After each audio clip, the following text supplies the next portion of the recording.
Sold to the highest bidder, Isabella stood exposed, humiliation seeping into her bones.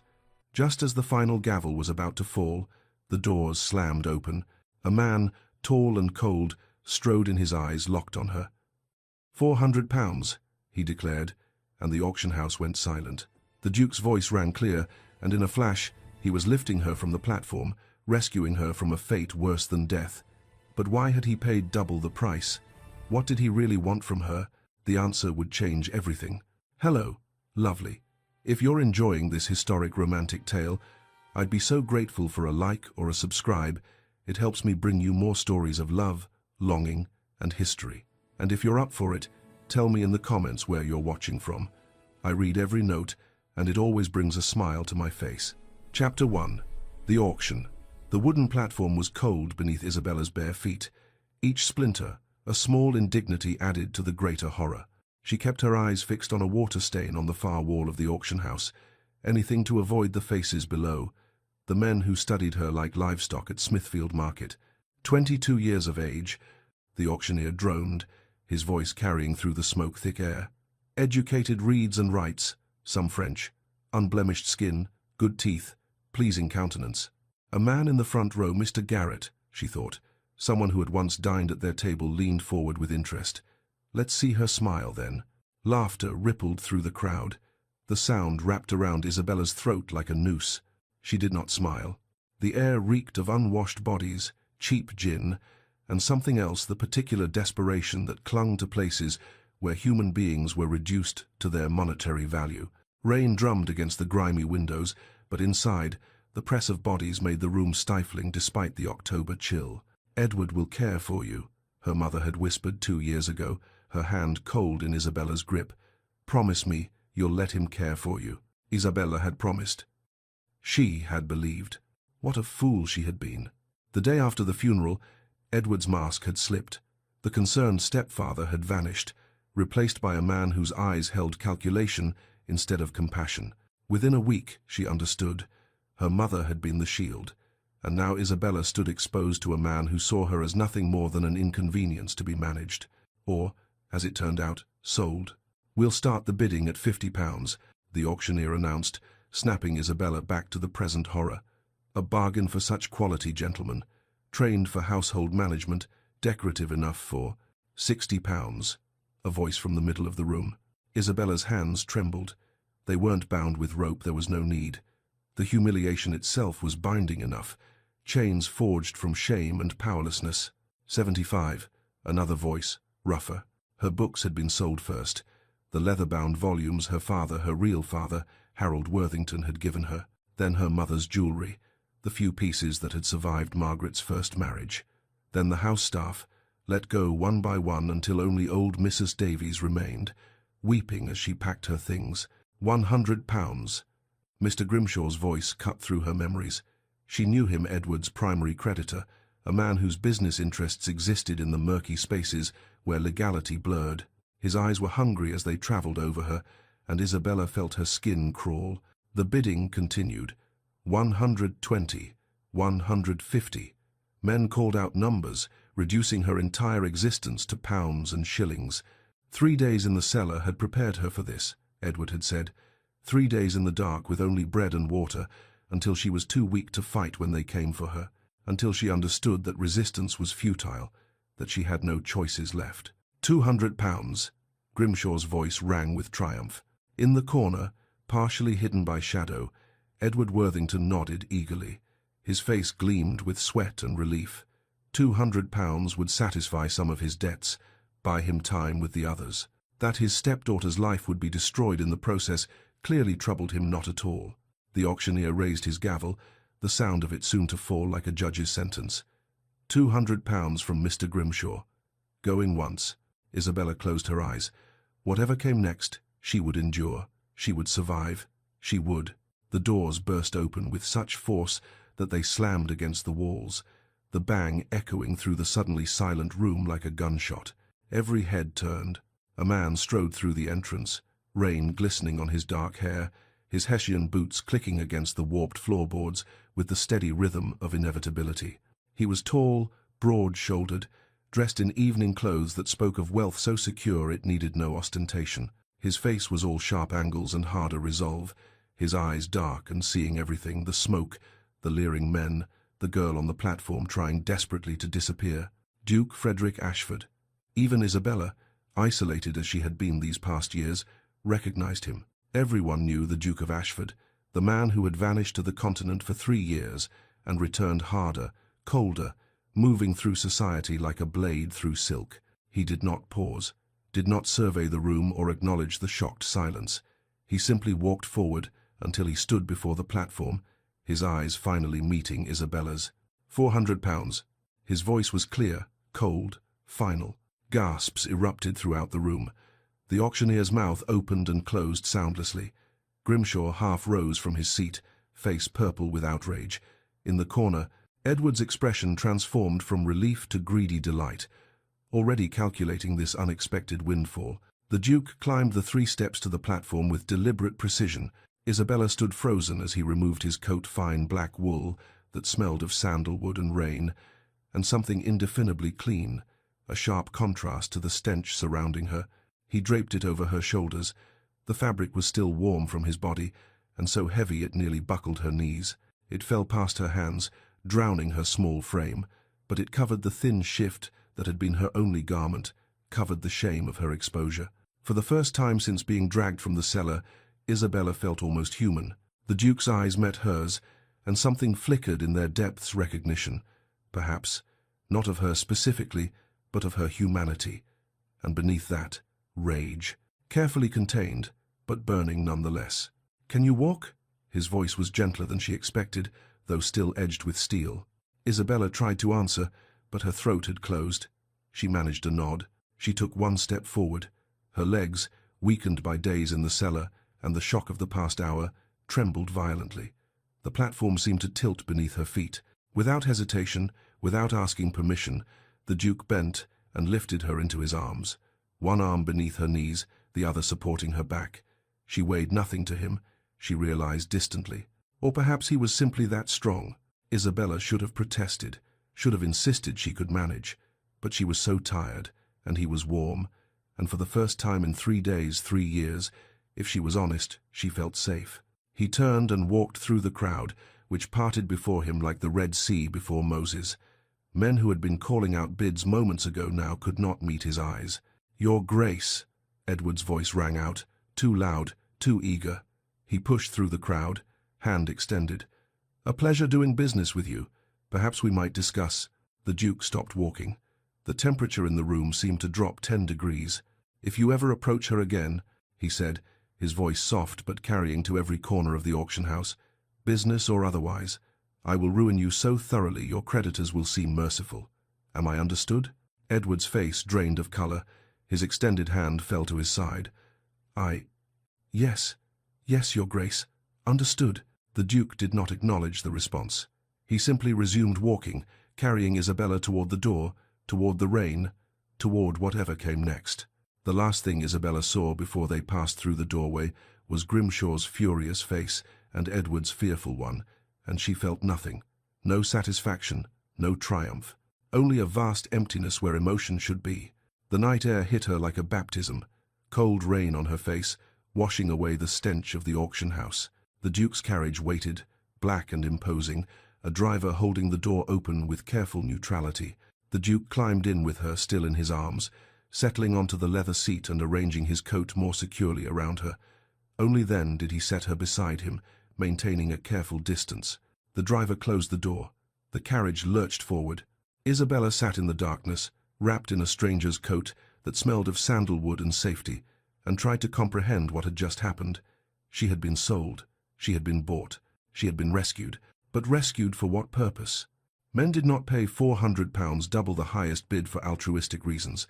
They did not carry strange women away from auction houses out of simple kindness. What did the Duke of Ashford want from her? She turned to look at him, to ask the question, but found him staring out the rain-streaked window, his profile harsh in the intermittent lamplight. His jaw was clenched, a muscle ticking in his cheek. His hands, which had held her so carefully, were now fisted on his thighs. He looked, Isabella realized with shock, furious, not at her, at the situation, at the world that had led to this moment. "Where are we going?" Her voice came out as a whisper, rusty from disuse. He turned to face her, and his expression softened almost imperceptibly. "Somewhere safe," he said. "I promise you that, at least. Somewhere safe." Isabella wanted to believe him, wanted to trust in the sincerity she heard in his voice, but trust was a luxury she could no longer afford. Still, she had no choice but to let the carriage carry her forward into the unknown. It could hardly be worse than what she was leaving behind.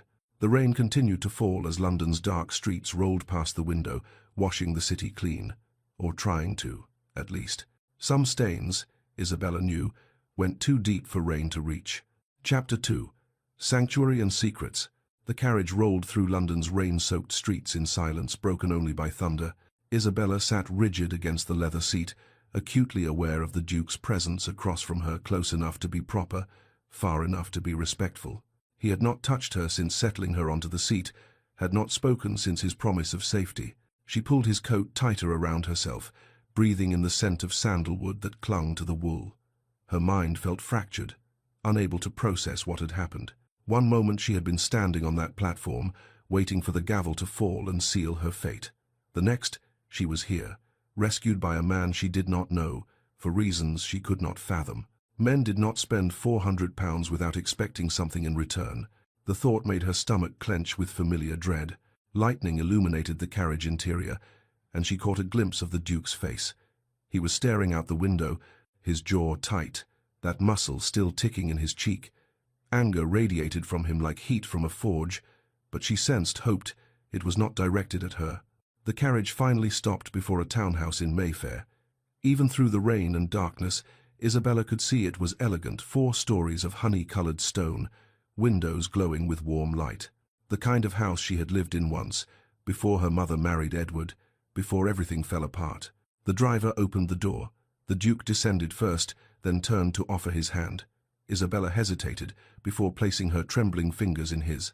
His grip was firm but gentle, steadying her as she stepped down onto rain-slicked cobblestones. The front door opened before they reached it, revealing a woman in her late 50s wearing a housekeeper's black dress and white apron. She had a round, kind face and eyes that immediately took in every detail: the Duke's coat, wrapped around a shivering girl, the bare feet, the haunted expression. "Your Grace, I wasn't expecting." She stopped mid-sentence, her expression transforming from surprise to shock to something softer. "Oh, you poor lamb."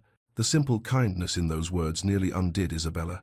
She swayed slightly, and the Duke's hand moved to her elbow, supporting without grasping. "Mrs. Winters, this is Miss Isabella Worthington. She'll be staying with us. She needs a room prepared immediately, the Rose bedroom, I think. Hot water, clean clothes, and something to eat." Mrs. Winters nodded briskly, already moving into action. "Of course, Your Grace. Right away." She turned to Isabella, her voice gentling. "Come with me, dear. Let's get you warm and dry." But Isabella's legs had finally given out. The adrenaline that had sustained her through the auction, through the rescue, through the carriage ride, had evaporated. She felt the Duke's arms catch her before she fully registered she was falling. "I've got you," he murmured, lifting her again as though she weighed nothing. "Mrs. Winters, lead the way."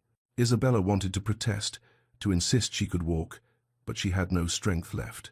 She let her head rest against his shoulder as he carried her up the stairs, aware of Mrs.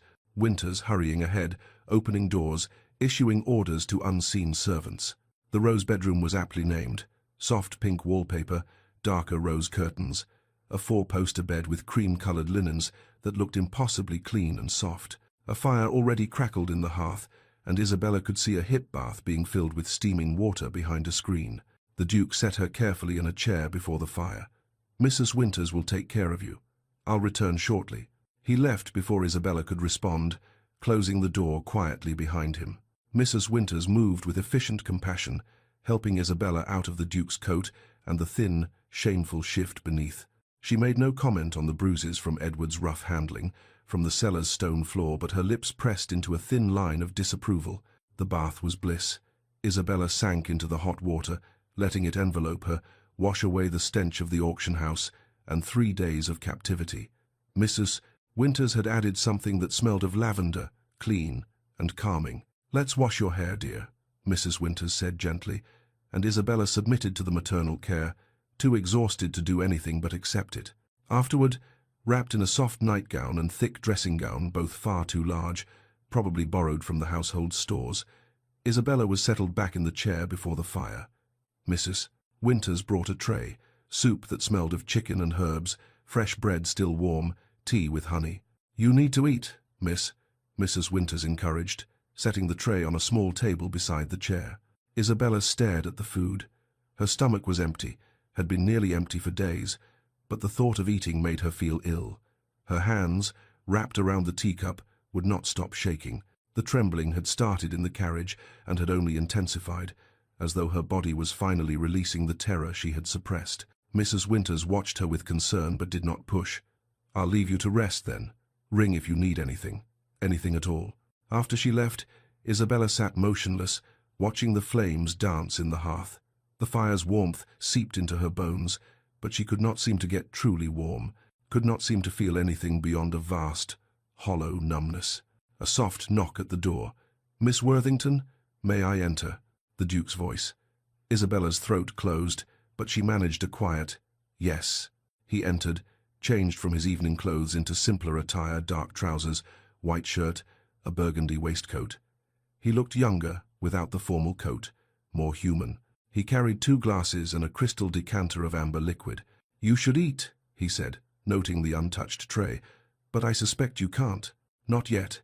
He sat in the chair across from her, not beside her, maintaining that careful distance, and poured measures of brandy into both glasses. "This will help with the shaking." He held out a glass. Isabella took it with trembling hands, nearly spilling it. The Duke made no move to help, allowing her the dignity of managing it herself. The brandy burned going down, but he was right, it helped. A different kind of warmth, spreading from her stomach outward. They sat in silence for several minutes, the fire crackling between them. Finally, Isabella found her voice. It came out rusty, barely above a whisper. "What do you want from me?" The Duke was quiet for a long moment, swirling the brandy in his glass, staring into the fire. When he spoke, his voice was level, deliberate. "Nothing. I want nothing from you." "Then why?" The question burst from her, desperate. "Why spend £400? Why bring me here? People don't do things like that without reason." He set down his glass and leaned forward slightly, though still maintaining distance. His dark eyes met hers, and she saw something in them, old pain, barely healed wounds. 8 years ago," he began, his voice low, "my sister Beatrice fell in love with our music master. He was a good man, talented, kind, from a decent family, but not noble, not wealthy, not acceptable in my father's eyes." Isabella listened, watching the way his jaw tightened, his hands flexed. "My father discovered them. Letters, a stolen kiss in the garden, innocent things, really. But my father saw only disgrace. He destroyed the music master, had him imprisoned on false charges of theft. The man died in that prison of gale fever within 3 months. Isabella's breath caught. Beatrice was sent to the country, to our estate in Northumberland. Exile, my father called it. Protection from scandal. She was there 6 months before." He stopped, swallowed. "They said it was fever. The physician wrote it in his report, influenza, complications, very sad. But I knew better. I had received her letters. She died of a broken heart and my father's cruelty." "I'm sorry," Isabella whispered, the words inadequate but sincere. "I was in London when it happened, at university, playing at being a gentleman, while my sister wasted away because my father valued reputation over his own daughter's happiness. I didn't fight for her, didn't challenge him. I was a coward." He reached into his waistcoat pocket and withdrew something, a miniature portrait. He stared at it for a moment before holding it out to Isabella. The girl in the painting was perhaps 18, with dark hair and eyes like the Duke's, but where his held steel, hers held light. She was smiling, her expression full of life and hope. "She looks kind," Isabella said softly, handing the portrait back. She was. Too kind for the world she was born into. He tucked the portrait away. "When I heard about the auction, a business associate mentioned it, thought I might be interested in acquiring quality goods. I felt ill. When I arrived and saw you standing there." He stopped, his expression hardening. "I cannot bring Beatrice back, but I could ensure you didn't suffer her fate." Understanding dawned. Isabella was not just herself to him, she was also a ghost he was trying to save. A second chance he had not asked for but would not waste. "What happens now?" she asked, the question terrifying but necessary. "To me?" He met her eyes directly. "That is entirely your choice. You may stay here, under my protection, until you decide what you want. I can arrange passage elsewhere if you prefer the continent, the Americas, wherever you wish to go. Or you may simply stay here, safely, for as long as you need. You owe me nothing, Miss Worthington. Not gratitude, not service, not anything. You are free." The use of her name, not girl, or the merchandise, or any of the degrading terms she had heard that evening, but her actual name, spoken with respect, broke something inside her. The numbness cracked, and everything she had suppressed came flooding through. The horror of the auction, Edward's betrayal, her mother's death, the years of slow cruelty, the 3 days in the cellar, the fear and shame and helplessness, all of it poured out in wrenching sobs that shook her entire body. The Duke did not move from his chair, did not try to touch her or offer physical comfort, but his voice, when he spoke, was steady and certain, an anchor in the storm. "You are safe here, I give you my word. No one will hurt you again." Isabella wept until she had no tears left, until exhaustion dragged her down into something approaching peace. The fire had burned low. Dawn light was beginning to filter through the rain-washed windows, pale and new. Her eyes closed. She felt something soft settle over her, a blanket, carefully tucked around her shoulders, heard the quiet click of a door closing. When the Duke returned to his study, the house was silent. He poured another measure of brandy and sat at his desk, pulling out the miniature portrait once more. Beatrice smiled up at him. "Forever 18, forever hopeful." "I'm sorry I failed you, Bea," he whispered to the painted face. "But I won't fail her. I promise you that." He set the portrait on his desk where he could see it, and watched the rain streak down the windows as London woke to a new day. Upstairs, Isabella Worthington slept deeply for the first time in 3 days, wrapped in borrowed warmth, in a house that smelled of beeswax and safety, dreaming of nothing at all. Chapter 3. The Dowager's Gambit. 1 week had passed since the auction, and Isabella had learned the geography of safety. She rose at dawn, before the household stirred, and walked in the walled garden behind Ashford House. The autumn roses were fading, their petals scattered across flagstone paths, but Isabella found beauty in their decay. There was honesty in it. Things ended, changed, transformed into something else. She spent her mornings in the Duke's library, a room of dark wood and leather-bound books that smelled of paper and tobacco. She read voraciously, hungrily, trying to fill the hollow places inside herself with words, philosophy, poetry, history, anything to keep her mind occupied, to prevent it from drifting back to that platform, those leering faces, the sound of the auctioneer's voice. The Duke Felix, as he had asked her to call him in private, though she still could not quite manage it, left her largely alone during the day. He had business to attend to, estates to manage, a life that had existed before her and would continue regardless of her presence. But each evening they shared dinner in the small dining room rather than the formal one, and they talked, carefully, always carefully, like two people navigating around something fragile and undefined. He asked about her reading, she asked about his work. They discussed books and politics and the weather, anything but the question that hung between them. What happens next? "You remind me of Her Grace in her youth," Mrs. Winters had said that morning, helping Isabella dress. The housekeeper had found several simple day dresses that fit reasonably well, though they required some alteration. "The late Duchess, I mean. His Grace's grandmother. Sharp as a tack, that one, and twice as determined." It was a cryptic comment, and before Isabella could ask what she meant, Mrs. Winters had bustled off to attend to some household matter. Isabella was in the library that afternoon, curled in a leather chair with a volume of Milton, when she heard the commotion downstairs. Raised voices, one commanding and female, one belonging to the butler protesting that His Grace was not receiving visitors. The library door opened without preamble. Felix entered, his expression caught between exasperation and resignation. "My grandmother has arrived." Unannounced, naturally. "She's brought Lady Constance Fairfax with her." Isabella's stomach clenched. She had known this reckoning would come. A duke could not simply install a strange woman in his household without society taking notice, and the Dowager Duchess of Ashford was, by all accounts, society personified. "Should I?" Isabella started to rise. I could go upstairs. No. Felix's voice was firm. You live here. You have every right to be present. He paused, then added more gently. But I won't force you to face her if you're not ready. Isabella thought of the auction platform, of standing while men assessed her value. She had survived that. Surely she could survive a drawing-room confrontation. I'll come, she said, setting down the book. The Dowager Duchess Josephine Ashford was everything Isabella had imagined and more. She sat in the drawing-room like a queen holding court, her posture perfect despite her advanced years.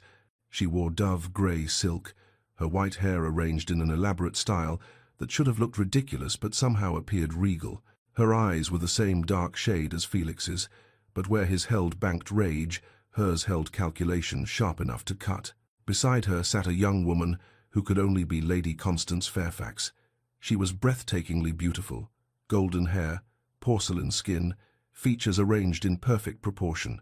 She wore a gown of pale blue that matched her eyes and probably cost more than Isabella's entire wardrobe had once been worth. Those blue eyes travelled over Isabella with barely concealed contempt. Frederick, the Dowager's voice could have etched glass. How kind of you to finally join us. I've been sitting here for a full 10 minutes listening to your butler's excuses. Grandmother, Felix's tone was carefully neutral. What an unexpected pleasure, Lady Constance. He nodded to the younger woman, who smiled with practiced sweetness. Your Grace, Constance's voice was like honey over steel. It's been far too long. 3 years since you left for the continent? I was beginning to think you'd forgotten London entirely. The implication was clear, forgotten her entirely. There was history here, Isabella realized. Expectations, perhaps. Understandings that had been left unfinished when Felix had fled to Europe after his sister's death. Yes, well. The Dowager cut through the pleasantries like a knife through butter. Shall we address the matter at hand? The entire ton is speculating, Frederick. You purchase a girl from an auction house and install her in your home. What precisely are your intentions? Isabella stood by the doorway, still unnoticed or perhaps deliberately ignored. She watched Felix's jaw tighten. My intentions, he said carefully, are to offer protection to someone who needed it. How charitable, Constance interjected, her smile never wavering. Though one does wonder what sort of woman ends up in such circumstances, surely there must have been some contributing factors. The implication was venomous.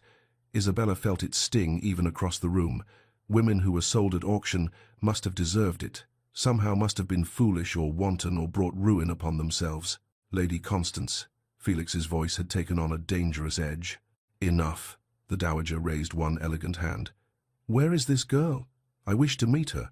One cannot make assessments based on gossip alone. Felix's eyes found Isabella's across the room.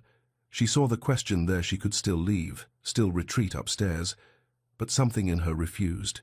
She had been running, hiding, for too long. Isabella stepped forward into the light. I am here, Your Grace. The Dowager's gaze fixed on her with the intensity of a hawk spotting prey. Isabella forced herself to meet those eyes, to stand straight despite the simple day dress Mrs. Winters had found her, despite her too pale face and the shadows that still haunted her sleep. Come here, child. Let me see you properly. Isabella crossed the room, aware of Constance's measuring look, of Felix's tension. She stopped at a respectful distance and curtsied not deeply, not obsequiously, but with the proper acknowledgement of rank. Closer. The Dowager gestured impatiently. Isabella obeyed, standing before the older woman's chair. The Dowager studied her with unnerving thoroughness, her face, her posture, her hands, everything. Your name? Isabella Worthington, Your Grace. Your family? My father, Harold Worthington, died when I was 8. My mother remarried Lord Edward Worthington. She passed 2 years ago. Education? I had a governess until I was 16. I read French adequately, play the pianoforte moderately well, and have studied literature and history extensively. How did you come to be at that auction house? The question was direct, brutal. Constance leaned forward slightly, anticipation in her eyes. Isabella could have lied, could have softened the truth, made herself more palatable. But she was so tired of pretending, of hiding. My stepfather accumulated significant debts through gambling and poor investments.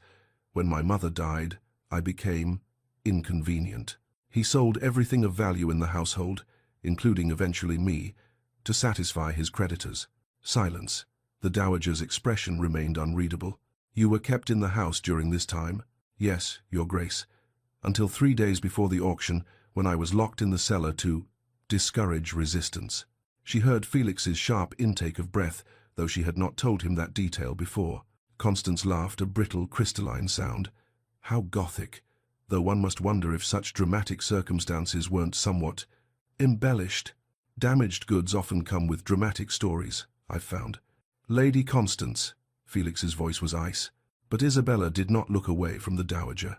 I am not embellishing, my lady, nor am I minimizing. These are simply the facts of what occurred. The dowager leaned back slightly, something shifting in her expression.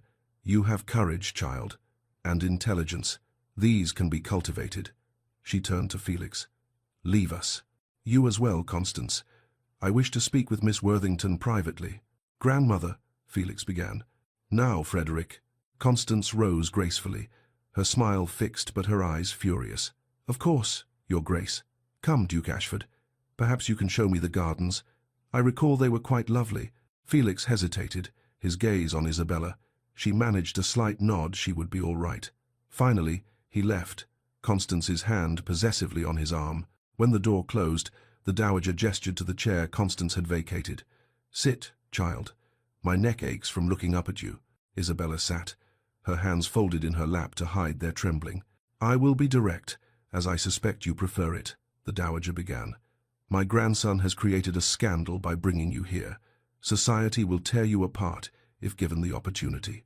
They will assume the worst, that you are his mistress, that you are a fortune hunter, that you somehow entrapped him. The truth of your circumstances will not matter to them. I know, Isabella said quietly. However, the dowager's eyes glinted, I did not become Duchess of Ashford by accepting society's limitations. I see something in you, Miss Worthington. Potential, perhaps, or simply stubbornness, which is nearly as valuable. She paused, studying Isabella's face. I propose this. You will come to my country estate. You will be educated in society's ways, proper deportment, conversation, all the ridiculous rules that govern our world. If you prove yourself capable, I will sponsor your re-entry into society. I will make you acceptable. Isabella's breath caught. It was more than she had imagined, more than she deserved. Why? The question escaped before she could stop it. Why would you do this for me? The dowager was quiet for a long moment, her eyes distant. Because I once knew a girl not unlike you. She had potential but no opportunity, courage but no advocate. I failed her. Her gaze sharpened, focusing back on Isabella. I won't fail twice. Isabella struggled to find words. I don't know what to say. Say yes or no. I have little patience for dithering.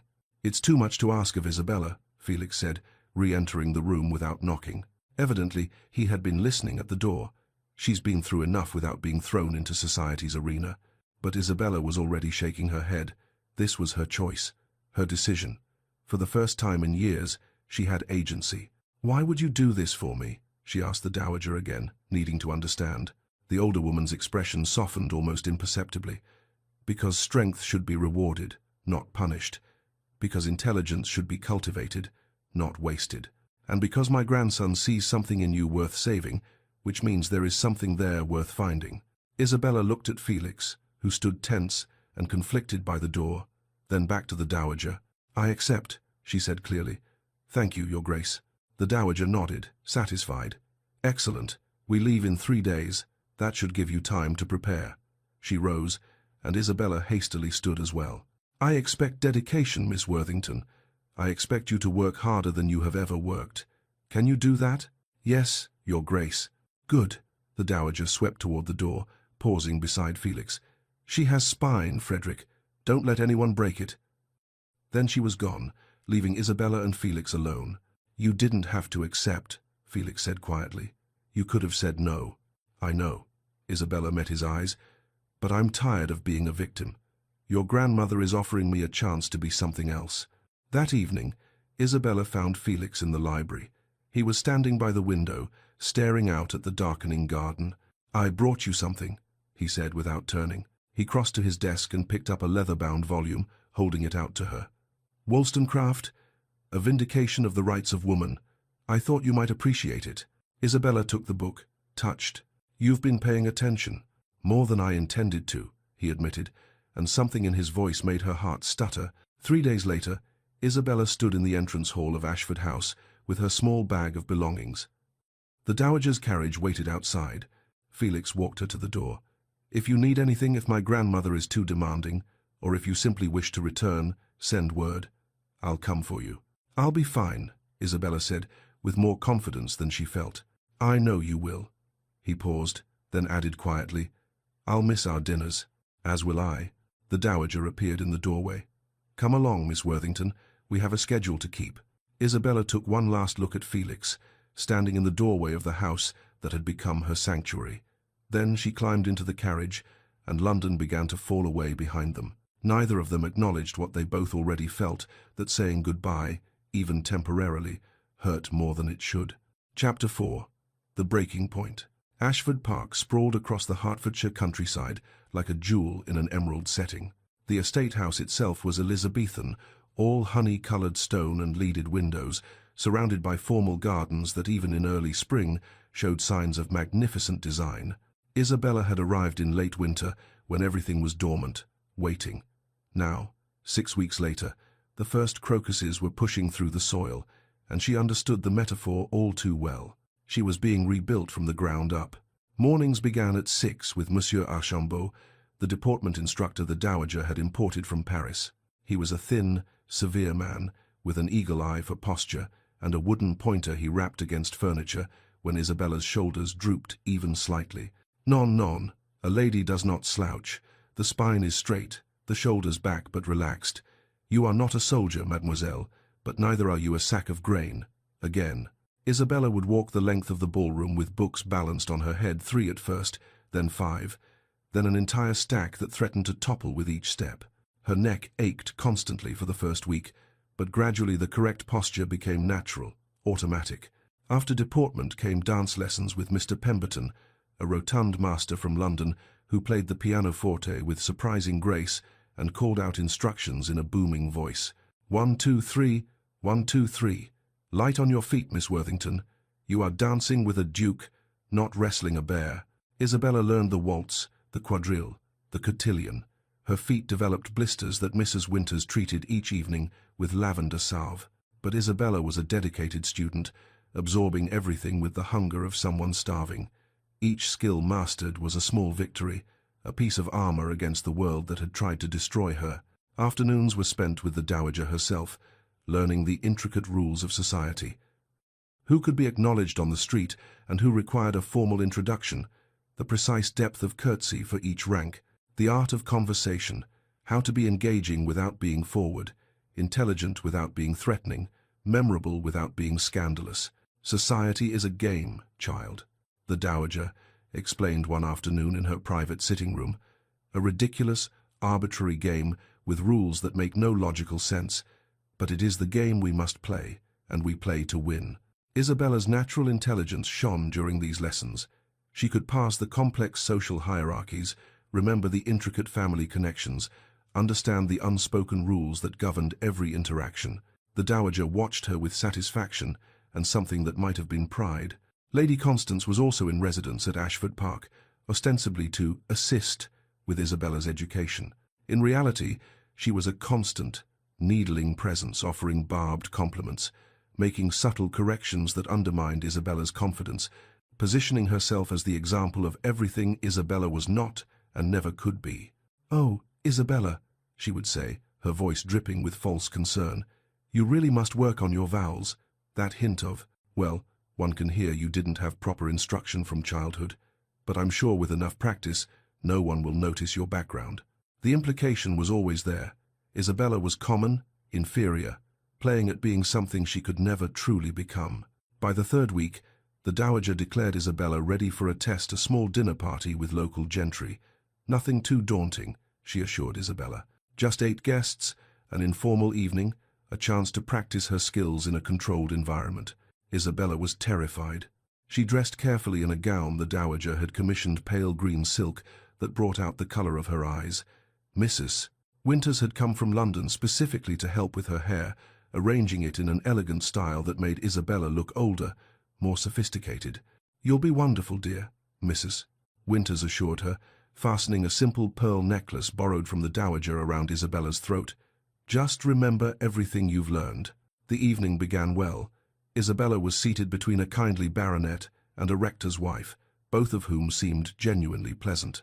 She managed the correct greetings, navigated the multiple courses without embarrassment, engaged in light conversation about the weather and the upcoming planting season. She was succeeding.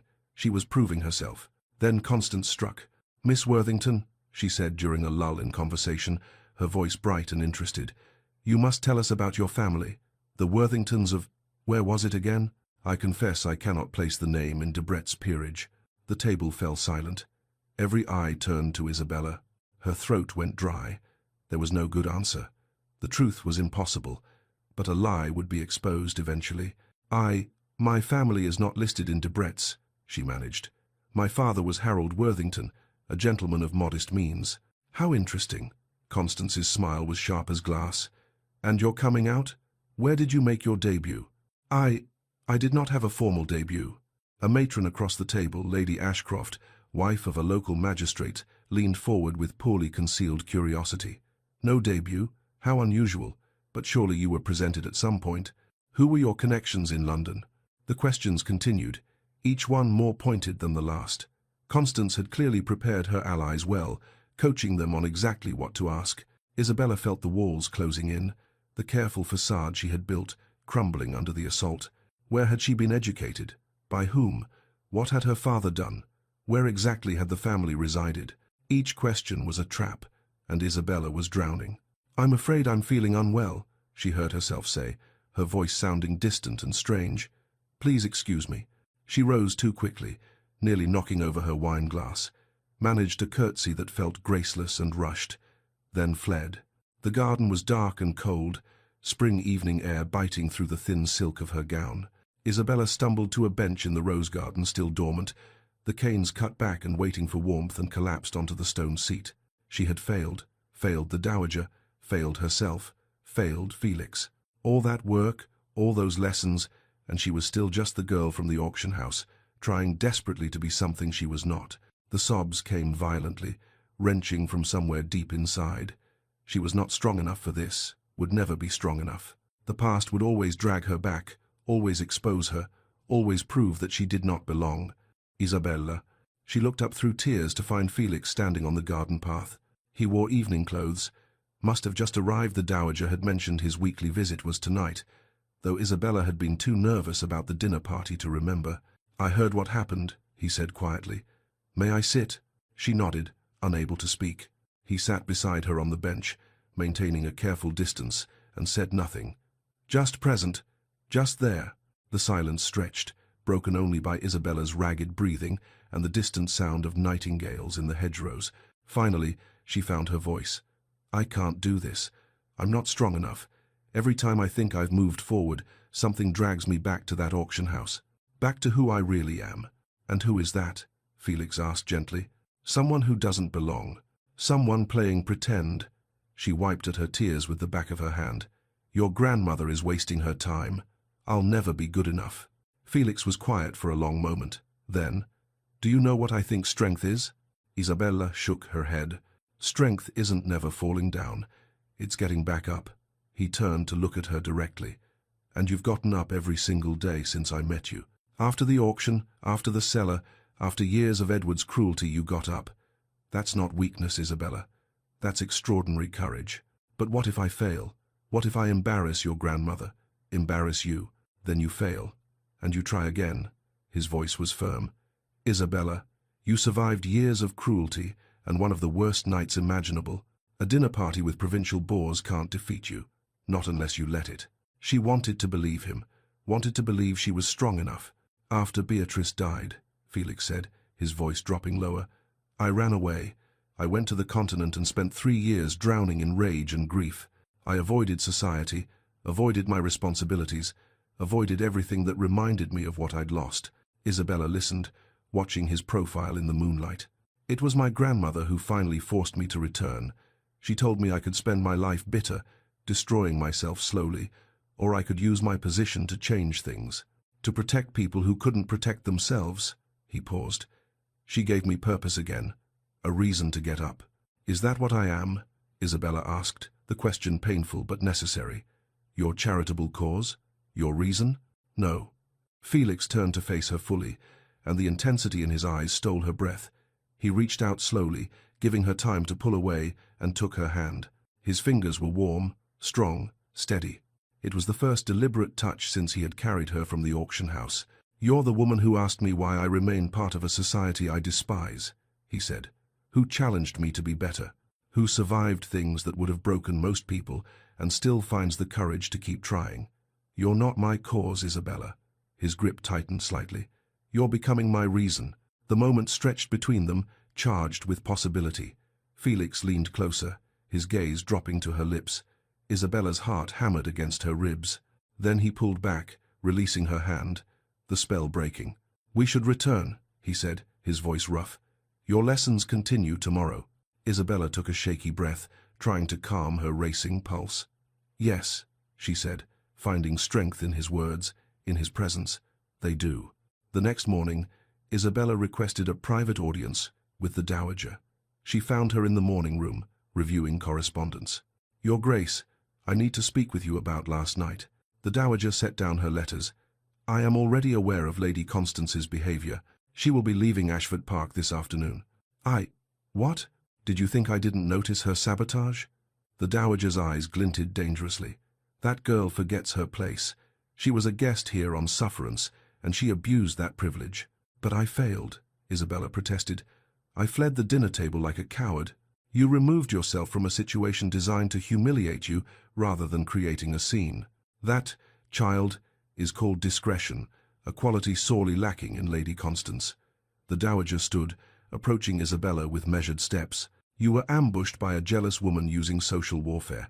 The fact that you maintained any composure at all speaks well of you. I don't understand. Lady Constance wants my grandson.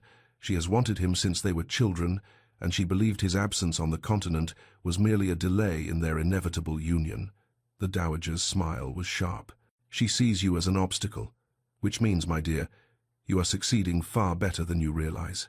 From that day forward, Isabella's education intensified, but something had shifted. She was no longer learning out of fear, but out of determination.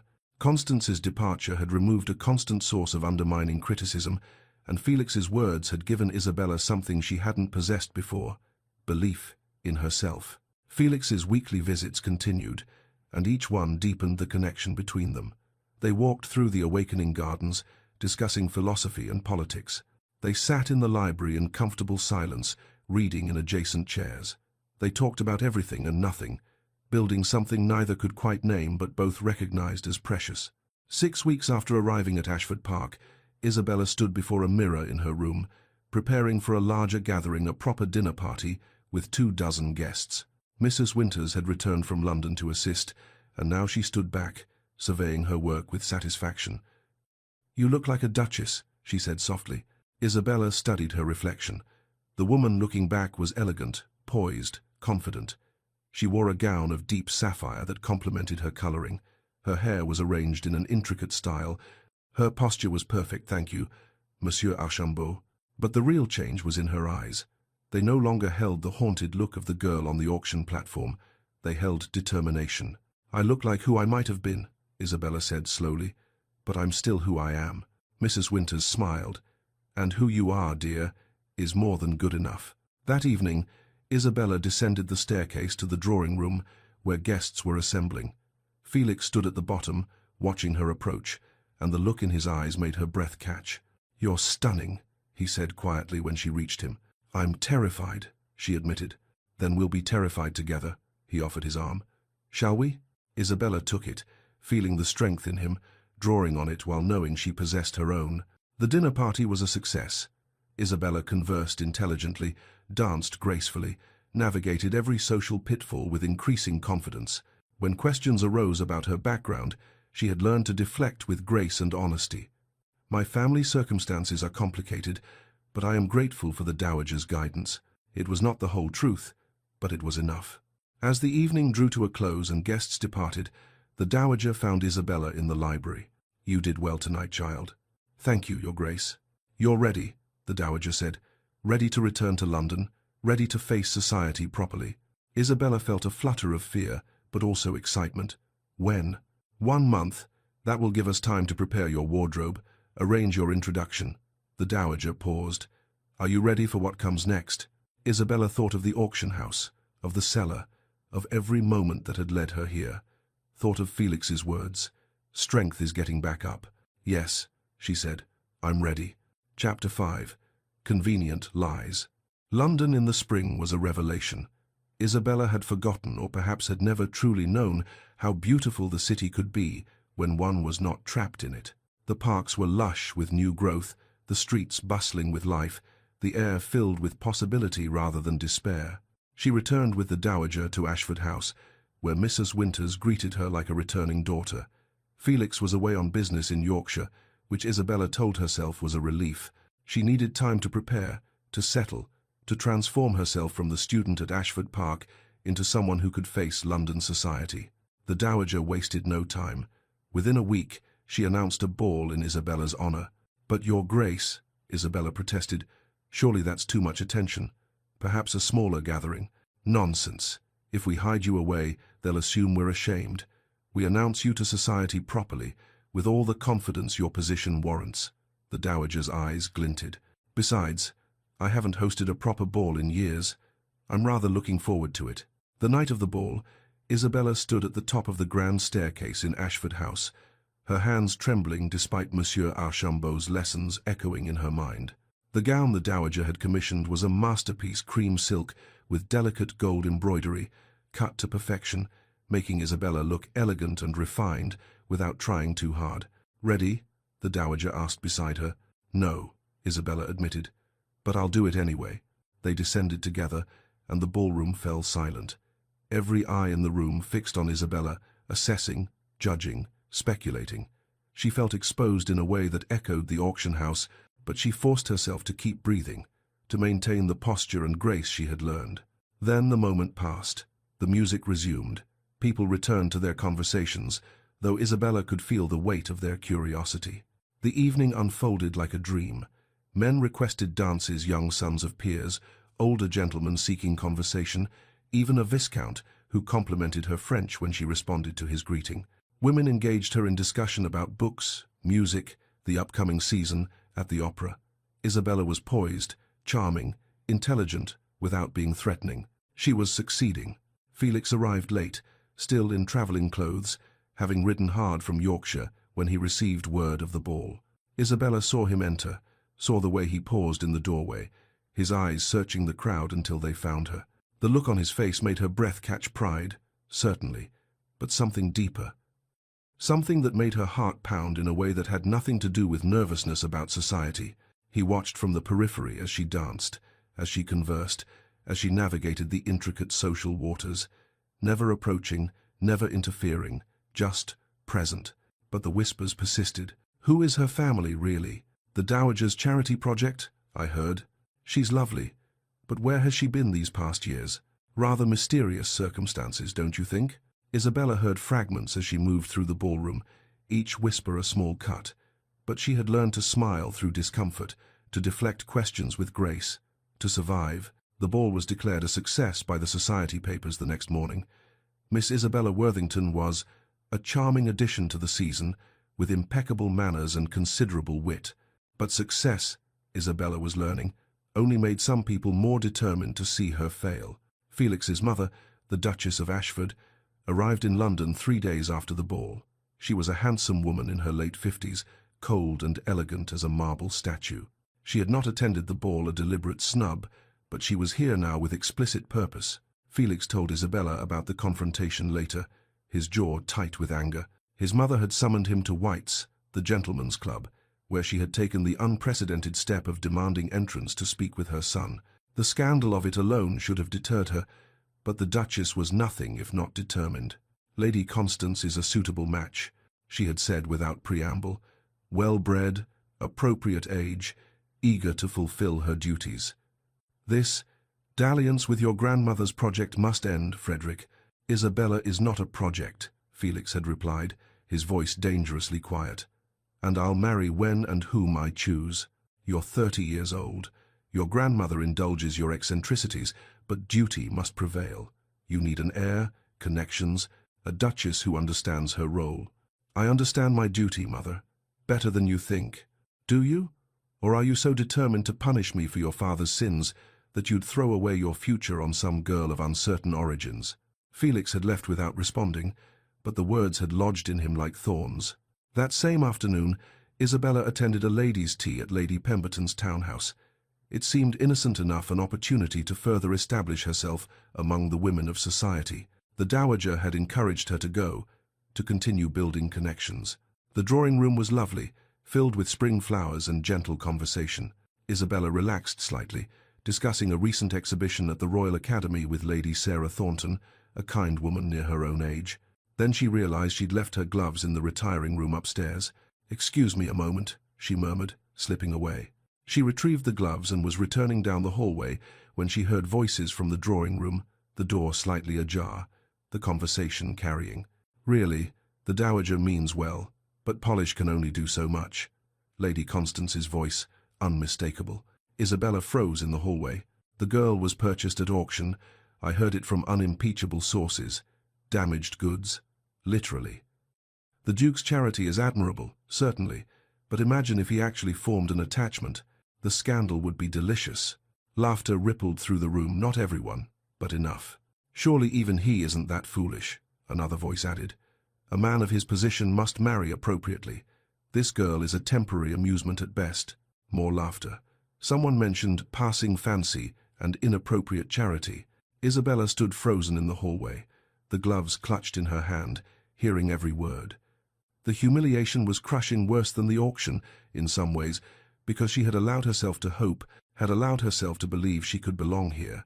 She could not go back into that room, could not face those smiling faces knowing what they truly thought of her.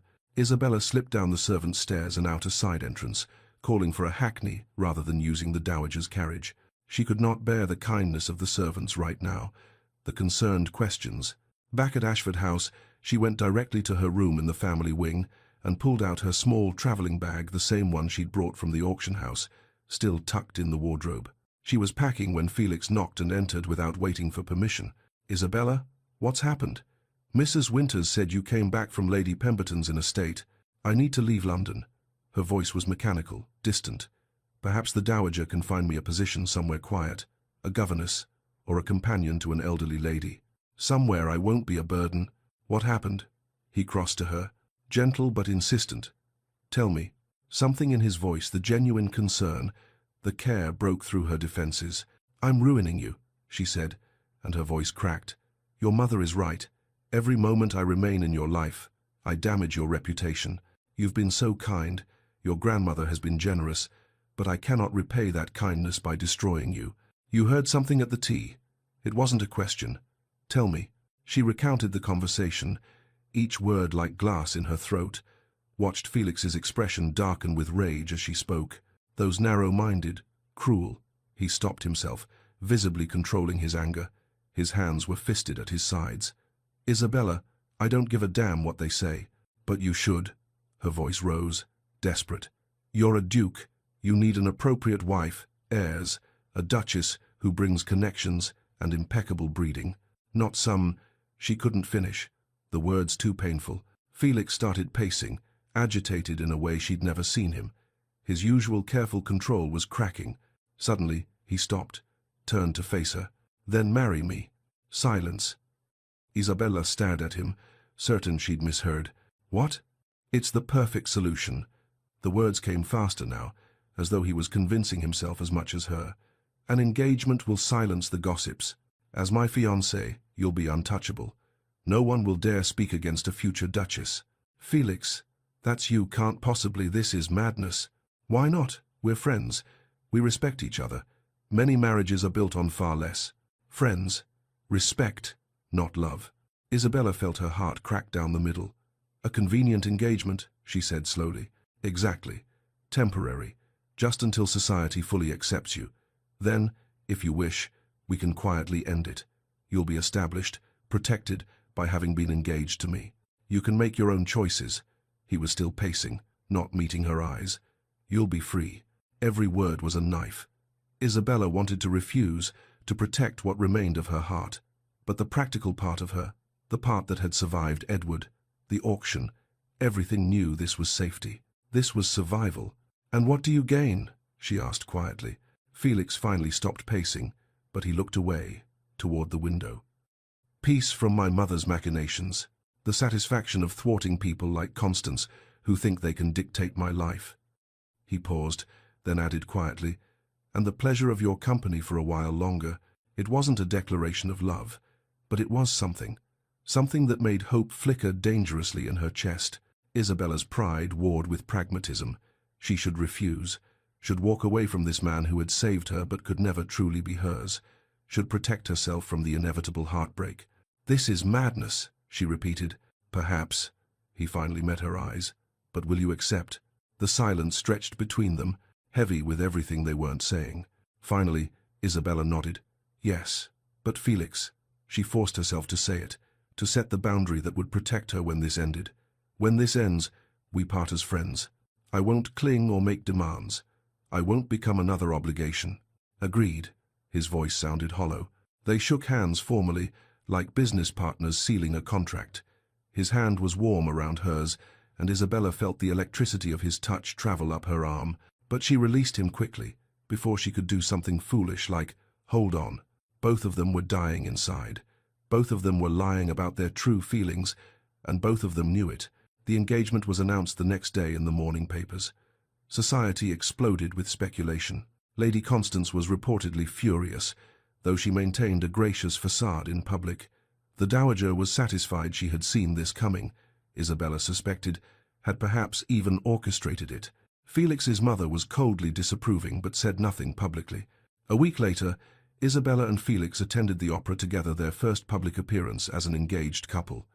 They sat in the Ashford family box, visible to everyone, playing the part of devoted lovers. Felix was attentive without being excessive, leaning close to explain the plot when her Italian faltered, his breath warm against her ear. Isabella smiled and laughed at the appropriate moments, acutely aware of every eye trained on them. During the intermission, their hands brushed as they both reached for the opera glasses. The touch sent electricity through Isabella's entire body. She saw Felix's breath catch, saw something flash in his eyes, desire, longing, something real beneath the convenient fiction. But they both pulled away, both pretended not to feel it. Below them, society watched and whispered and speculated.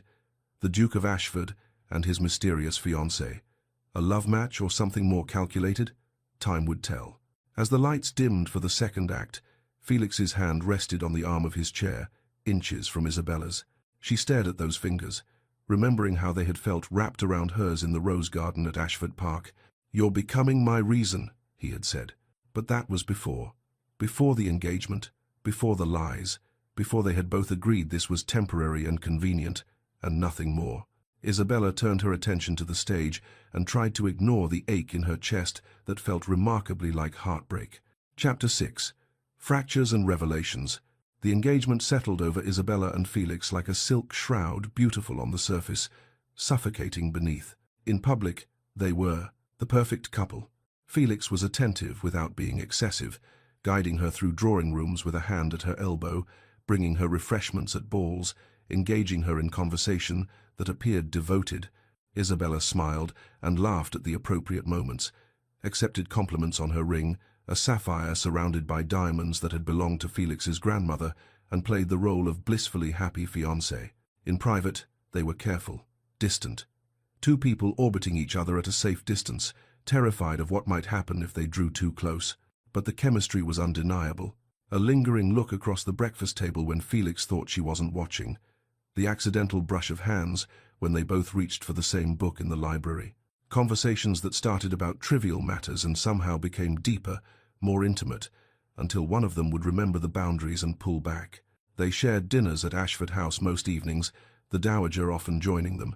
The older woman watched their careful dance with knowing amusement. "You two are fools if you think you're fooling anyone," she said one night after Isabella had excused herself early, claiming fatigue. Felix looked up from his brandy. "I don't know what you mean." "Of course you don't, dear." The Dowager's smile was sharp. "Just as you don't know that you look at her the way your grandfather looked at me, just as you don't know that she leaves the room because being near you is painful when she can't have you. The engagement is temporary," we agreed. Oh, do stop lying to yourself, Frederick. It's beneath you. Felix had no response to that. 3 weeks into their engagement, a letter arrived for Isabella. She recognized the handwriting immediately loose and flowing. The I in Isabella, written with an elaborate flourish her mother had always favored. Her hands trembled as she broke the seal. Dearest Isabella, I hope this letter finds you well. I have heard of your engagement even here in Bath. The news travels. The Duke of Ashford. You have done extraordinarily well for yourself, my dear. I confess I write not merely to congratulate you, but to beg a favor. I find myself in rather desperate circumstances. The small pension I had has run out, and I am living in a boarding house of quite dismal character. My health is poor. The physician speaks of consumption, though I pray he is wrong. I know I failed you, dearest. I know I was not the mother you deserved after your dear father passed. But I am still your mother, the woman who gave you life. Surely your wealthy fiancé can spare something for me. Even a small sum would make such a difference. Your loving mother, Margaret. Isabella sat with the letter in her lap for a long time, feeling nothing. Then, slowly, feeling everything. Her mother had known what Edward planned, had known about the auction, and had done nothing, had abandoned Isabella to that fate, and then waited until she had clawed her way back to respectability before reappearing, hand outstretched. She wrote back that evening, her script tight and controlled. Mother, I am enclosing a bank draft for £50. It should be sufficient for your immediate needs. I have questions that I believe you owe me the courtesy of answering. Where were you when Edward sold me? Why did you abandon me to his care when you must have known what he was capable of? Isabella. The response arrived within 4 days, marked urgent, in her mother's hand. Isabella opened it in her room, away from curious eyes. The letter was longer this time, less carefully worded. Isabella, you want honesty? Very well. I fled when Edward's debts became unmanageable, because I am not a fool. I knew what was coming, and I had no intention of being dragged down with him. As for you, what could I have done? I had no money, no resources, no power to help you. Besides, you were always his burden, not mine. Your father's daughter, not truly part of our family. I did what I could by marrying Harold Worthington, giving you his name, his legitimacy. You should be grateful for that much. Send more money. £100 should suffice for now. Margaret. Isabella read the line again. Then again. Your father's daughter. Not Edward's. Not Harold Worthington's, the man she had believed was her father. Not part of our family. Her hands were shaking so badly she could barely hold the paper. She told no one. Not Mrs. Winters, not the Dowager, not Felix. The next morning, she claimed she needed to visit a modist for her trousseau, and instead hired a post-chaise to Bath. The boarding house was everything Margaret had described, and worse, a grimy building in a questionable neighborhood, the kind of place people went when they had nowhere else to go.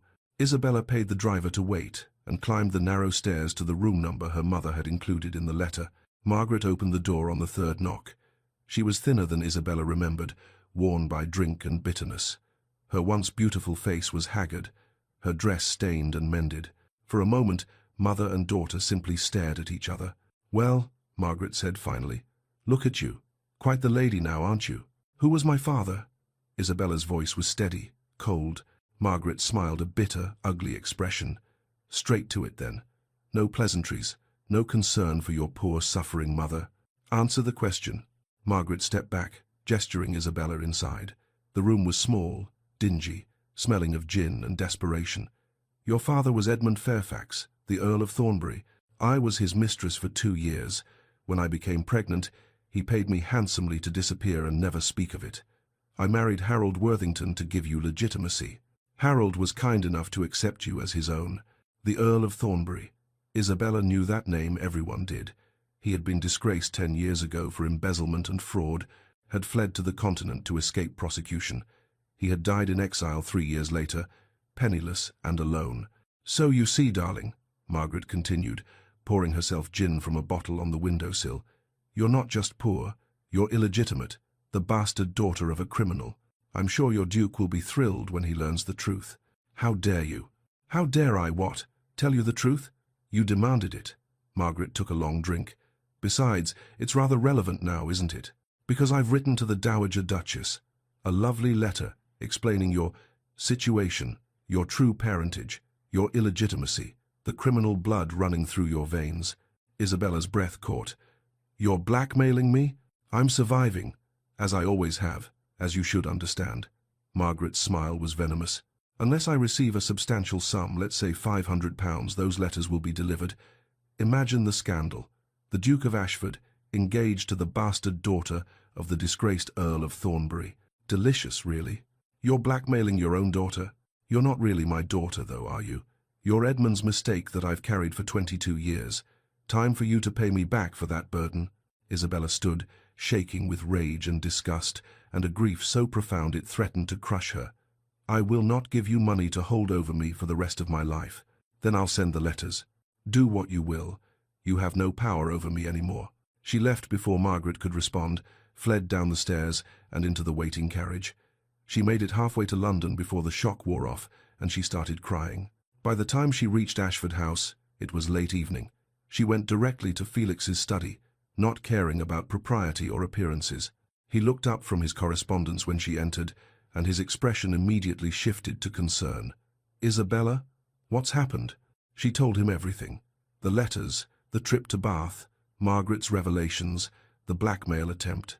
The words poured out in a torrent, and Felix listened without interrupting.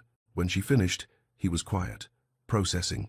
Isabella interpreted his silence as horror, disappointment, the inevitable realization that she was too damaged, too scandalous, too impossible. I understand if you wish to end the engagement, she said, her voice hollow. I won't contest it. You've done more than enough for me, and I won't let my mother's actions, my own history, harm you further.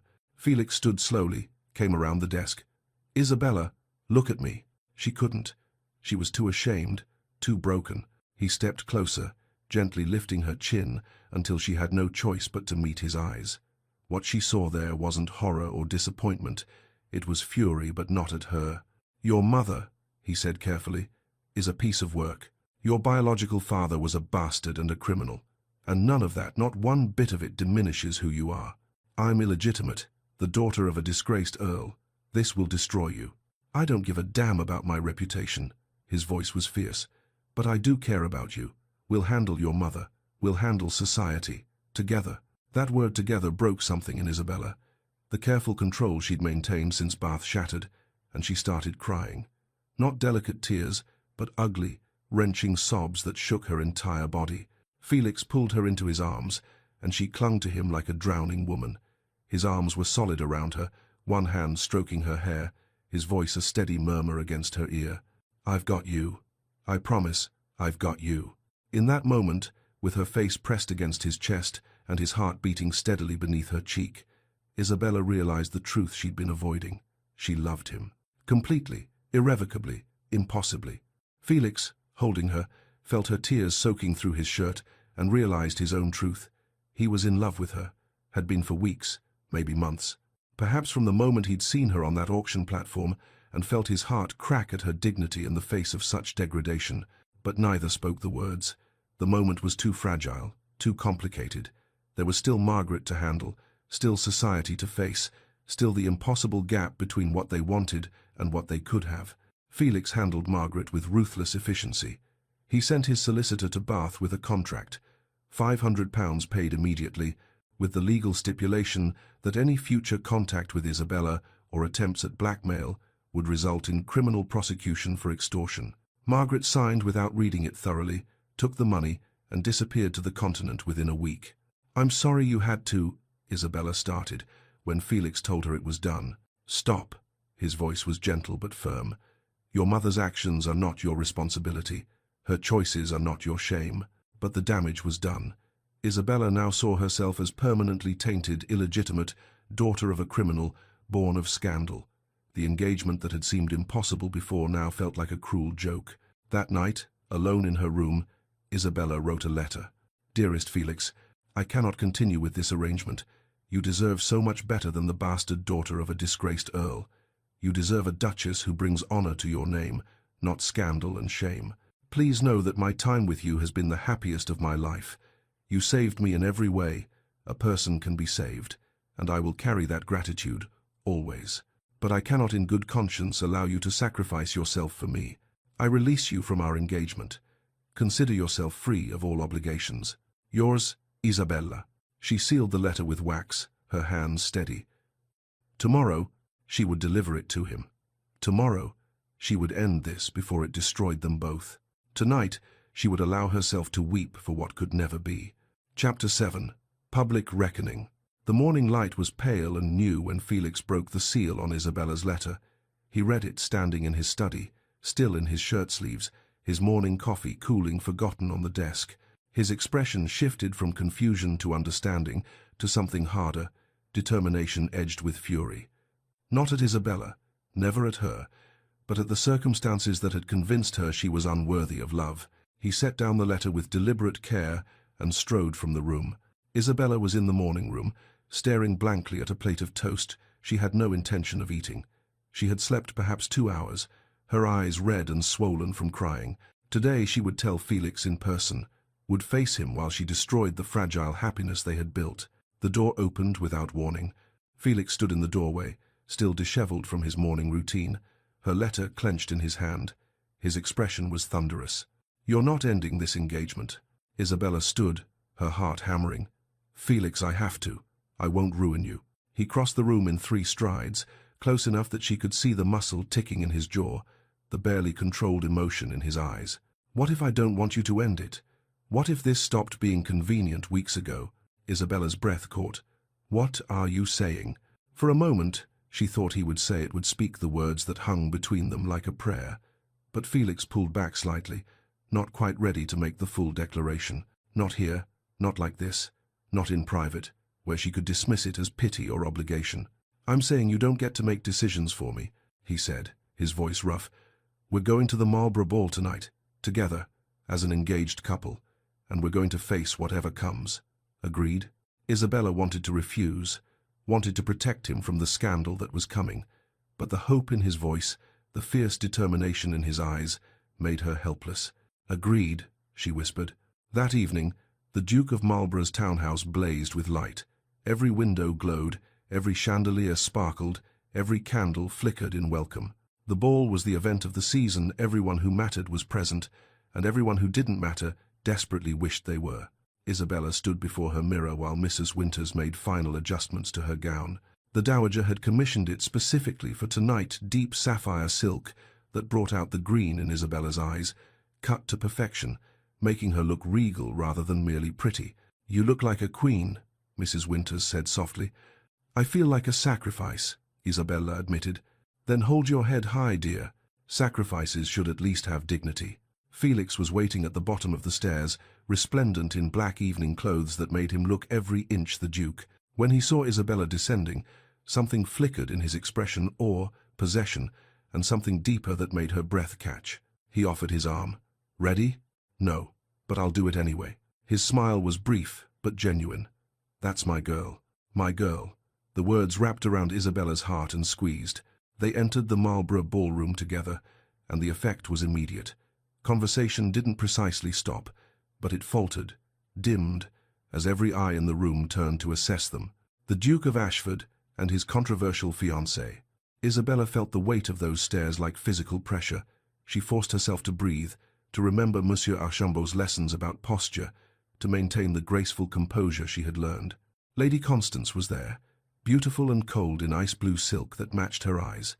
She stood near the musicians' platform, surrounded by a coterie of ladies who hung on her every word. When she saw Isabella, her smile was predatory. She had been waiting for this moment. The evening proceeded with agonizing slowness. Isabella danced with Felix, with other gentlemen who were either brave or curious enough to request her hand. She conversed, smiled, played her part perfectly. But the tension was palpable, building like a storm about to break. Everyone was waiting for something to happen. During supper, Constance made her move. The ballroom had a raised area where the musicians sat during breaks. Constance stood near it, champagne glass in hand, laughing at something one of her companions had said. Then, with what appeared to be perfect clumsiness but was actually practiced timing, she dropped the glass. Crystal shattered against marble with a sound like breaking ice. Every conversation stopped. Every head turned. "Oh, how clumsy of me," Constance exclaimed, pressing a hand to her chest. "I'm so sorry, everyone. How mortifying." She laughed, bright and false.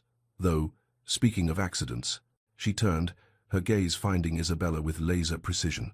Miss Worthington, I've been meaning to ask about your family. I've been researching genealogies recently, such a fascinating hobby, don't you agree? And I cannot seem to place the Worthingtons in Debrett's. Her smile was poisonous sweetness, though I did find something rather intriguing about a Margaret Thornbury. She was mistress to the late Earl of Thornbury, wasn't she? You wouldn't happen to know anything about that? The room froze. Isabella felt every eye turned to her, felt the weight of their judgment and curiosity, and barely concealed glee at the scandal unfolding. Constance continued, her voice carrying to every corner of the vast ballroom. The dates would suggest, well, it would suggest that any daughter of Margaret's might actually be the illegitimate daughter of a disgraced criminal. The Earl of Thornbury, embezzlement, fraud, died in exile. Can you imagine? Such a person attempting to enter our society, to marry a duke? This was worse than the auction. At least then, Isabella had been among strangers who meant nothing to her. Here, surrounded by the cream of society, exposed and humiliated in front of Felix's peers, his family, his world, this was a nightmare made flesh. The dowager started to stand, her face thunderous with rage. Felix's mother looked shocked. Around the room, whispers began to rise like a tide. But Felix was faster. He stood, took Isabella's trembling hand in his, and stepped forward into the center of attention. His voice, when he spoke, was clear, and carrying a duke, accustomed to being heard. Lady Constance, your research is as thorough as it is vindictive. Constance's smile faltered slightly. Felix continued, his grip on Isabella's hand tightening. Yes, Isabella's parentage is complicated. Her biological father was Edmund Fairfax, the Earl of Thornbury. She is, by the narrowest legal definition, illegitimate. Gasps rippled through the crowd. Constance's smile returned, triumphant. Around them, people began to murmur scandal, disgrace, deception. Felix's voice cut through the noise like a blade. And yet, in the past months, I have come to know Isabella Worthington better than I have known most people in my entire life. The room quieted again, people leaning forward to hear. She is intelligent, compassionate, resilient beyond measure. She has endured cruelties that would have broken most people in this room, myself included. He turned to Isabella, speaking to her but projecting his voice so everyone could hear. His eyes held hers with an intensity that made her forget the hundreds of people watching. She survived years of neglect and abuse at the hands of a stepfather who saw her as nothing more than property. She survived being sold at auction like chattel, yes, Lady Constance, that's the detail you left out. Isabella's stepfather auctioned her to pay his gambling debts. She survived her own mother's betrayal and blackmail, and through all of that, she remained kind, she remained hopeful, she remained herself. Isabella's vision blurred with tears. She tried to look away, but Felix held her gaze. He turned back to the crowd, his voice ringing with conviction. I have a title. I have wealth and position. I can trace my lineage back 12 generations, every one legitimate and properly documented. And not a single one of those ancestors, not one had half the character, half the courage, half the fundamental worth that Isabella Worthington possesses. The dowager was openly smiling now, dabbing at her eyes. Felix's mother looked shocked, but not, Isabella noticed with amazement, disapproving. Around the room, expressions were shifting, some still scandalized, but others thoughtful, moved. Felix turned fully to Isabella, his voice dropping to something more intimate, despite their very public audience. When I proposed our engagement, I called it convenient. I lied. He took both her hands now, heedless of propriety. There's nothing convenient about falling in love with you. It's been complicated and frightening, and the best thing that's ever happened to me. Isabella's eyes widened, tears spilled over, tracking down her cheeks. Felix, in front of everyone who mattered in London society, said the words he should have said weeks ago. I don't want a fake engagement. I don't want a temporary arrangement. His voice was fierce, certain. Isabella Worthington, illegitimate daughter, survivor. The strongest person I know, will you marry me? For real, forever. The ballroom was utterly silent. Even the musicians had stopped tuning their instruments. Hundreds of people held their breath. Isabella could barely speak through her tears. Felix, your reputation, what they'll say. Damn my reputation, he said, loud enough for everyone to hear.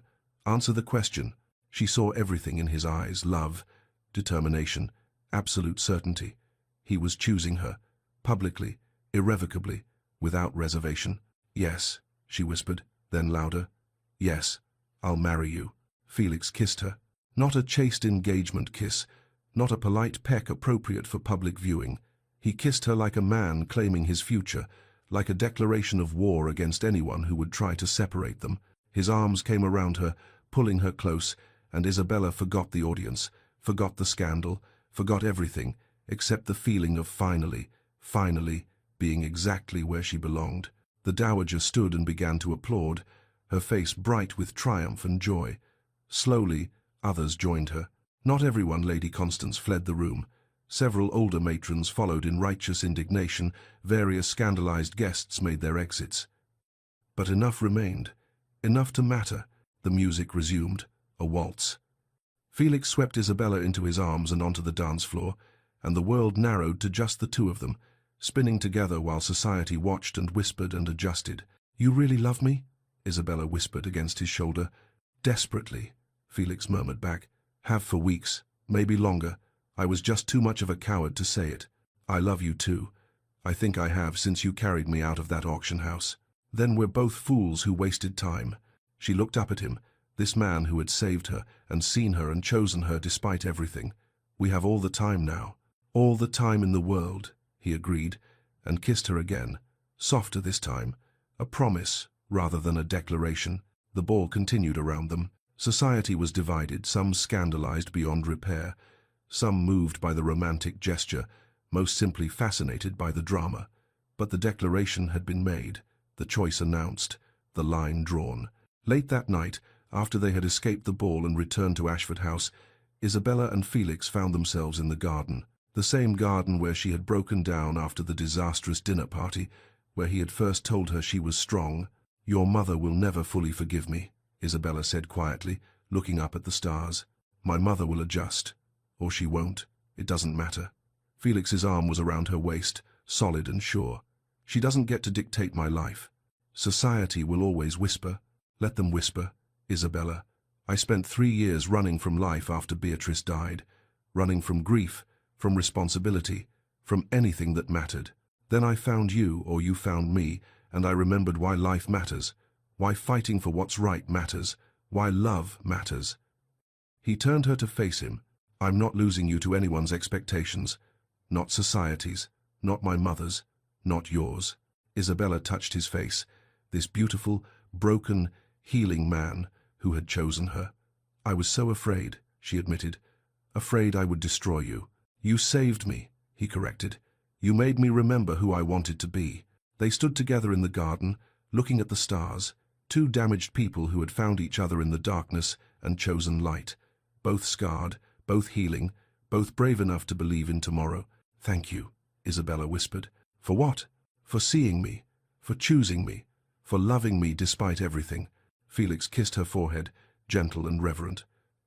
"Thank you for letting me." Above them, the stars wheeled in their ancient patterns, indifferent to human drama. But here, in this garden, two people had made their stand against the world, and won. Chapter 8. Beginning again. 3 months later, spring had fully arrived at Ashford Park. The gardens that had been dormant when Isabella first came here were now ablaze, with colour roses climbing ancient stone walls, wisteria draping the pergolas in purple cascades, beds of tulips and daffodils nodding in the gentle breeze. Isabella stood in the rose bedroom where she had first slept as the dowager's student, but everything was different now. Then she had been broken, uncertain, clinging to hope like a lifeline. Now, on her wedding morning, she was whole, not unmarked by what she had endured, but no longer defined by it. Mrs. Winters fussed with the wedding gown, cream silk with delicate lace at the sleeves and neckline, elegant in its simplicity. The housekeeper's eyes were bright with tears. "I knew from the first night," she said, adjusting the fall of fabric, "when His Grace carried you in, all protective and fierce, trying to pretend it was just charity. I told Cook, that man's found his match. And I was right." Isabella smiled, touching the older woman's hand. "You've been so kind to me, from the very beginning. It's easy to be kind to someone who deserves it, dear." A knock at the door, and the dowager entered, regal in pewter silk. She carried a velvet box. "May I have a moment with the bride?" Mrs. Winters curtsied and withdrew, closing the door softly behind her. The dowager approached, studying Isabella with those sharp eyes that missed nothing. "You look beautiful, child. But more than that, you look happy." "I am. Because of you. Because you saw something in me worth saving." "Nonsense. I simply provided opportunity. You did the saving yourself." The dowager opened the box, revealing a sapphire necklace the deep blue of twilight, surrounded by diamonds that caught the morning light. "Something borrowed. My late husband gave this to me when we married. I wore it when I defied my parents to become his wife." Isabella's breath caught. "Your Grace, I couldn't." "He was a second son," the dowager continued, as though Isabella hadn't spoken. "Considered beneath me by my family's standards. My parents wanted me to marry an earl, someone with title and position to match my own. But Robert—" her expression softened with memory. "He was the love of my life. Kind, intelligent, passionate about reforming the very system that would have kept us apart." Isabella understood now the mysterious past, the reason the dowager had helped her. "You were the girl with potential but no opportunity. I was lucky. My parents eventually accepted him, though it took years. But I never forgot how close I came to losing him to propriety, to other people's expectations." The dowager's eyes grew sharp again. "When I saw you, saw the way Frederick looked at you as though you were the answer to a question he'd forgotten he'd asked, I wasn't going to let history repeat itself." Isabella embraced her, this formidable woman who had become so much more than a sponsor. "Thank you, for everything, for seeing me, for fighting for me."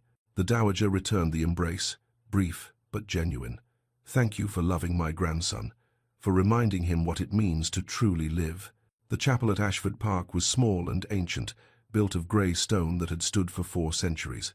Spring flowers filled every available surface, white roses, purple irises, delicate sprays of cherry blossoms. Sunlight streamed through stained glass windows, painting the stone floor in jeweled colors. The guests were few but meaningful. Felix's mother sat in the front row, still reserved but with something softer in her expression than Isabella had seen before. Lord Thomas Garrett, Felix's closest friend, a man who had supported their relationship from the beginning, another soul disillusioned by society's cruelties, who had found purpose in fighting against them, stood beside Felix at the altar. And in the third row sat 3 women Isabella had come to know over the past months. Anne, rescued from domestic servitude to a brutal employer. Catherine, who had been promised in marriage to a man 3 times her age to settle her father's debts. Elizabeth, widowed and destitute, about to be evicted and forced into the workhouse. All of them saved by the Isabella Worthington Foundation for Women's Welfare, the project Isabella and the dowager had been building together. A refuge for women in desperate circumstances, funded by the dowager's wealth and Felix's resources, guided by Isabella's understanding of what it meant to need rescue. The women watched her with gratitude and hope, living proof that one person's transformation could ripple outward, could change other lives. The music began. A simple melody played on the chapel's old organ. Isabella walked down the aisle alone, no one to give her away, because she belonged to herself. She had insisted on this, and Felix had understood immediately why it mattered. He stood at the altar in dove grey, his dark eyes fixed on her with such love that Isabella felt it like a physical warmth. Lord Thomas smiled beside him, obviously pleased to see his friend happy at last. When Isabella reached Felix, he took her hands, and the vicar began the ceremony. The vows were traditional, the words worn smooth by centuries of repetition. But when it came time for personal additions, Felix's voice rang clear. "I vow to see you, always, not as you were or as society defines you, but as you are extraordinary." Isabella's voice was steady despite her tears. "I vow to stand with you, not behind you, to be your partner in all things, especially in changing the world that tried to break us both."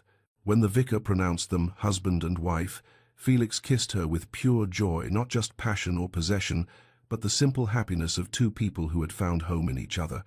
The reception was held in the gardens, beneath a canopy of wisteria.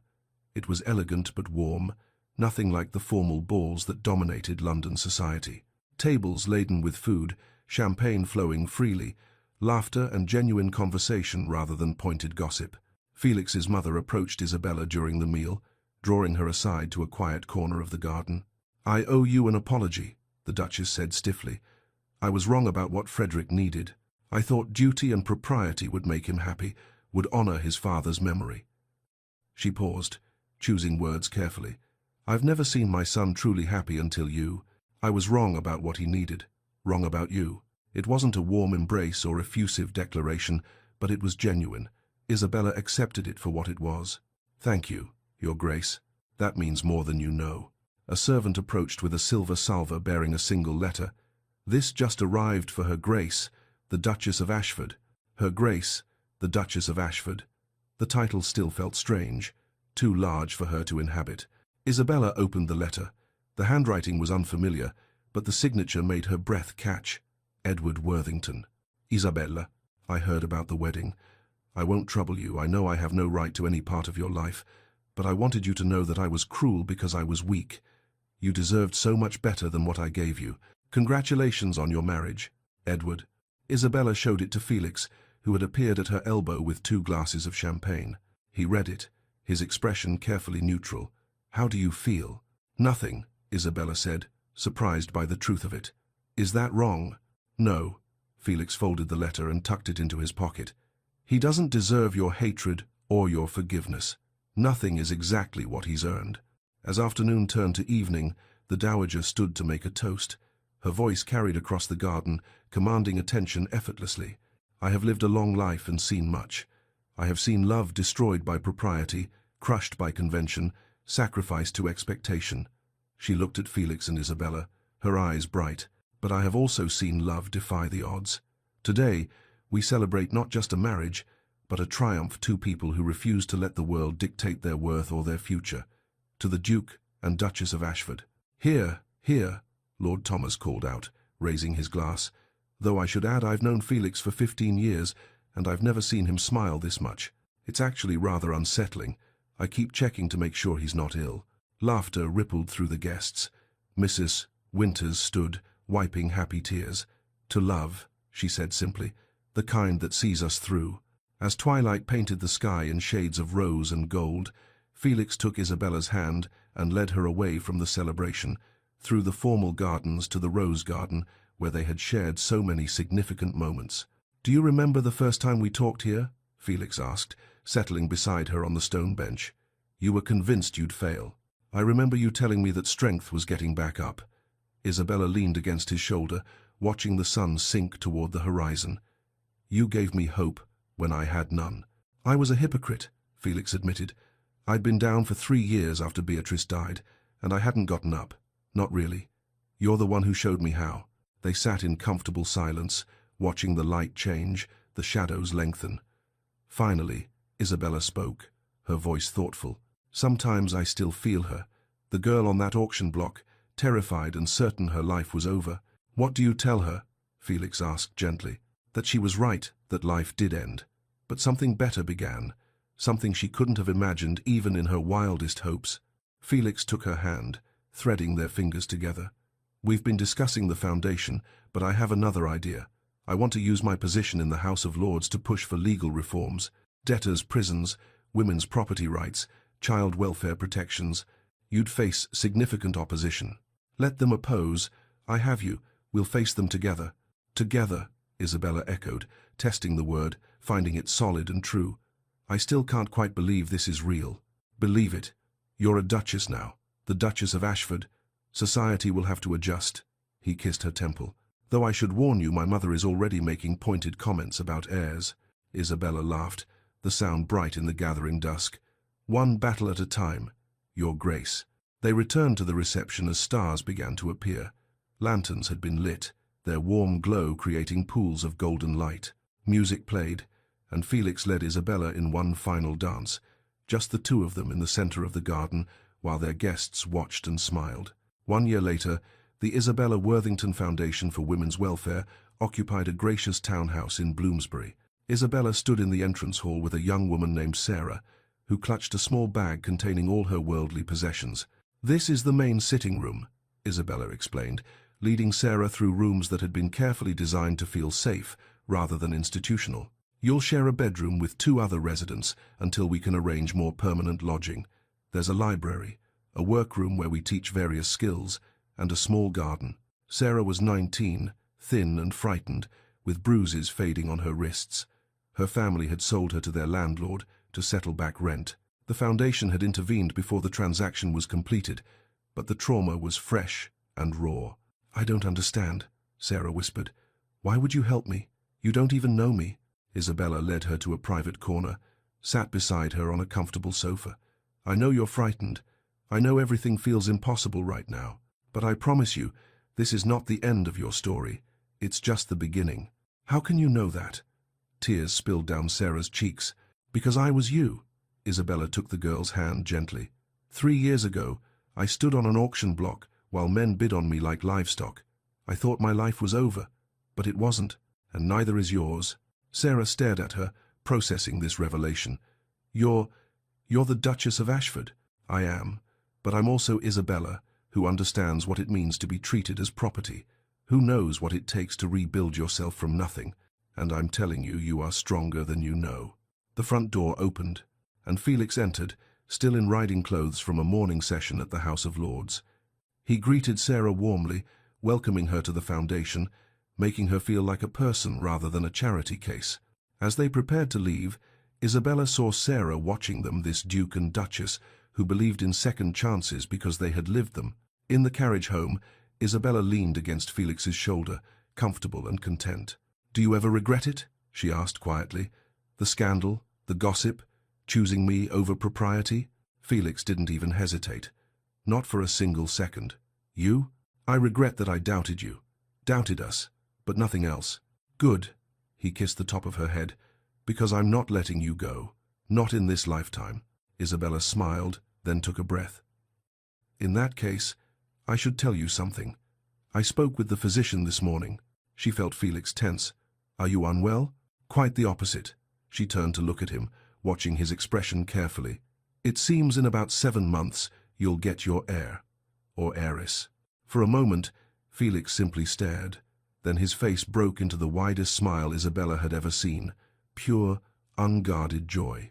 He pulled her close, careful but ecstatic. "A child. Our child. Our child," Isabella confirmed, her own smile matching his. "Who will grow up knowing they're loved, knowing their worth isn't determined by circumstances of birth, knowing they can become anything, knowing they have the most extraordinary mother in England," Felix added, his voice thick with emotion. The carriage rolled through London streets toward Ashford House, carrying them home. Inside, the Duke and Duchess of Ashford held each other, 2 survivors who had found love, 2 damaged people who had chosen healing, 2 souls who had proved that worth was inherent, not assigned. Isabella's final thought, unspoken but deeply felt. "I was sold for £200, but I found something priceless myself, and him, and this life we're building together. A life where the girl from the auction block became a duchess, not despite her past, but carrying it with her as proof that no one is beyond redemption, and no circumstance defines our ending." And so Isabella's journey comes to full circle, from the darkness of that auction house to the light of a love that defied every expectation. From a girl who was sold for £200 to a duchess who found something truly priceless, herself, her purpose, and a partnership built on genuine respect and unwavering devotion. If Isabella and Felix's story touched your heart, I'd love to hear from you in the comments below. What was your favorite moment from their journey? Was it Felix's dramatic rescue, Isabella's transformation at Ashford Park, or perhaps that powerful public declaration at the Marlborough Ball? And here's a question for you. Do you believe love can truly heal our deepest wounds, or does it simply give us the strength to heal ourselves? I'm genuinely curious about your thoughts. If you enjoyed this tale of resilience, redemption, and romance, please show your support by giving this video a thumbs up. It truly helps Lyra's romance stories reach more listeners who crave these emotionally rich historical romances. Don't forget to subscribe and hit that notification bell so you never miss a story. I have so many more sweeping romances planned for you, tales of forbidden love, second chances, and characters who refuse to let their circumstances define their destiny. Share this story with someone who loves a good enemies to lovers tale, or anyone who believes that our past doesn't determine our worth. Isabella's story reminds us that we are all capable of transformation, that dignity can survive even the darkest circumstances, and that true love sees us not as we were, but as we are. Thank you so much for spending this time with Isabella and Felix. Thank you for believing in their love story, for rooting for Isabella's strength, and for understanding that the most powerful romances are the ones where both people save each other. Until next time, remember, you are not defined by your worst moments. You are defined by how you rise from them. This is Lyra, and I'll see you in the next romance.